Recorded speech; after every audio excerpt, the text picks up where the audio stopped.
On est de retour sur la chaise. Ouais, ça disait, le bras va bien. Les deux bras vont bien.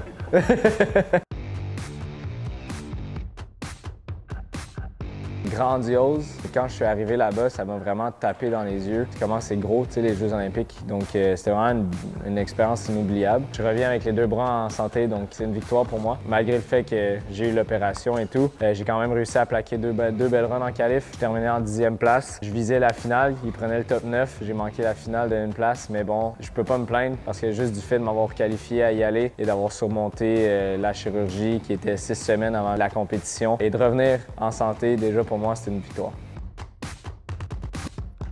Juste d'avoir dit ça, j'ai eu des frissons, c'est fou. Je me suis vraiment fait conseiller d'essayer de vivre l'expérience au maximum parce que tu clignes des yeux, c'est terminé, t'es de retour chez toi. J'ai pris le temps d'essayer d'absorber toutes les informations, tout ce qui se passait autour de moi, mais vraiment, un moment qui m'a marqué quand j'allais me lancer pour mes qualifs et que j'ai vu ma famille dans les estrades. Mon frère, ma soeur, c'était la première fois qu'ils me voyaient en compétition depuis que je roule en BMX. Puis c'était aux Jeux olympiques. Ça m'a vraiment touché, genre ça m'a vraiment fait du bien de voir quelqu'un que je connaissais dans la foule parce que souvent, on se ramasse à l'autre bout du monde, sur un autre continent. On connaît personne, on est avec l'équipe, oui, mais c'est pas des gens proches. La famille, les amis, ça te ramène à la maison. Donc moi, ça m'a vraiment fait du bien de voir mon frère, ma soeur, ma copine dans les estrades. Je les ai vus, je voyais qu'ils étaient là. Donc ça m'a vraiment fait du bien. Quand j'ai terminé mes runs de qualif, je savais que j'avais pas fait d'erreur, j'ai pas mis de pied par terre, que je repartais en santé. J'espérais bien sûr faire les finales. Je pensais pas que c'était terminé, mais juste d'avoir passé cette étape-là, on dirait que le poids du monde venait de me tomber des épaules. Que là, je viens de réaliser, OK, là, tout le travail que je viens de faire, ça a compté pour ça. Puis j'ai pas fait ça pour rien. Les entraînements étaient très difficiles, je dirais. Honnêtement, du début à la fin, ça a été la compétition la plus difficile, autant émotionnellement que physiquement. Premièrement, on s'est fait couper la moitié de nos pratiques dû à la pluie. Donc là, ça a changé le plan de match. Directement avant mes qualifs, on avait 20 minutes d'entraînement. Ça faisait 2 minutes qu'on avait commencé. J'ai eu une immense collision avec un Argentin où il m'a complètement ramassé, si je peux bien le dire, tellement que ça a détruit ma roue arrière complètement. Ça m'a assez sonné. J'ai encore des bleus sur la jambe, sur les bras. Ça fait plus de 3 semaines de ça. Et à cause de ça, il a fallu que je quitte mes entraînements avant mes qualifs pour aller non seulement réparer mon vélo, mais aussi reprendre les esprits parce que là, vraiment, ça avait cogné.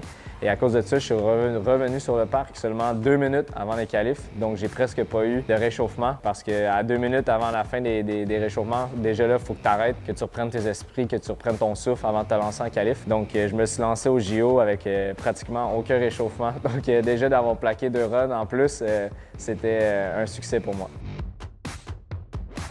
Moi, c'est ce que je lui ai dit parce que l'Argentin, José Torres, qu'on appelle son nom, c'est Maligno, directement après qu'il a gagné la médaille d'or, je suis allé le voir et je lui ai dit, je suis pas mal sûr que c'est à cause qu'on s'est rentré dedans. T'es allé gagner la médaille d'or. Les lits, c'est le pire lit que j'ai jamais dormi de ma vie. Oui, je sais, les lits, ça a fait la une durant les Jeux olympiques et pour bonnes et mauvaises raisons. Parce que oui, les bases de lit étaient en carton, les matelas n'étaient pas en carton. Donc oui, les bases de lit étaient en carton, ils étaient très solides par contre. C'était impossible de les casser. Mais oui, c'est drôle parce que c'est fait en carton, mais le but, c'est de venir recycler tout ça pour réduire l'empreinte écologique des Jeux olympiques. Donc c'est une super belle façon de faire ça. Sauf que les matelas, par contre, eux, ils sont pas recyclables. Puis ça, ils étaient pas bon, du tout. C'est les pires matelas que j'ai jamais dormi de ma vie. Et ils essaient de te vendre ça parce que c'est 3 matelas différents où est-ce que tu peux les changer de côté, changer la densité pour que ça soit plus confortable. Mais honnêtement, c'était pas vrai. Ça changeait rien du tout. T'avais qu'une seule oreiller et moi, je dors avec 2 oreillers. La chance, c'est que j'avais pas personne dans ma chambre, donc j'ai pu voler l'oreiller d'un autre lit. Puis tu sais, tu penses que c'est des athlètes, ils ont besoin de dormir, avoir des bonnes nuits de sommeil. Non, c'était pas ça du tout. Tout autour des JO, c'était fabuleux, honnêtement. J'ai rien à dire. J'ai vraiment adoré mon expérience. Mais les lits, par contre, wow, c'était dégueu.